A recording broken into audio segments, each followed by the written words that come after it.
Every election, we hear the same rallying cry. This is the most important election of our lifetime. That's a pretty bold statement. But if it's true, that statement better get us off our couches and into the voting booth, especially as Catholics. Why?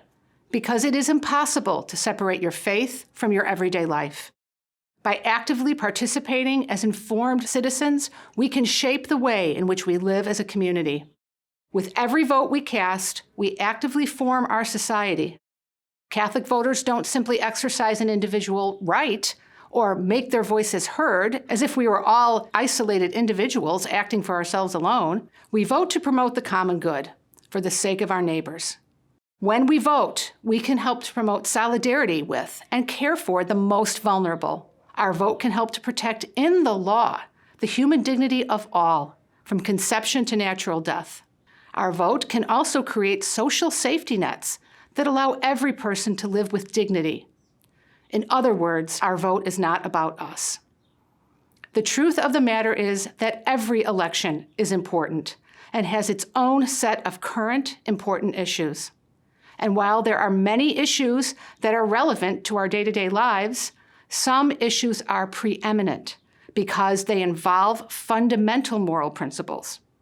Catholic social teaching encourages us to discern the best policies to care for the poor, the vulnerable, workers, and God's creation.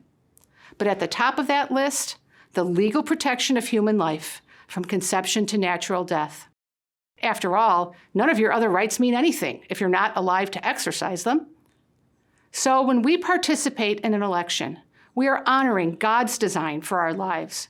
We are accepting our responsibility to act in the time and place He chose for us, the 21st century in the United States of America. The Church has enormous gifts in its understanding of the human person and freedom.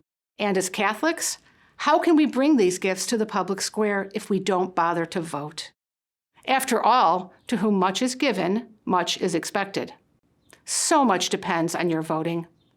Don't waste the opportunity to be a force for good.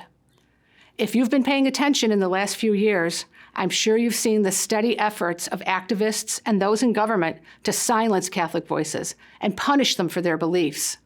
My good friend, Helen Alvarez, will give you some unexpected insights on this in the next video. So click or tap right here to discover how the state is working to abolish the Church and what you need to know to stop it.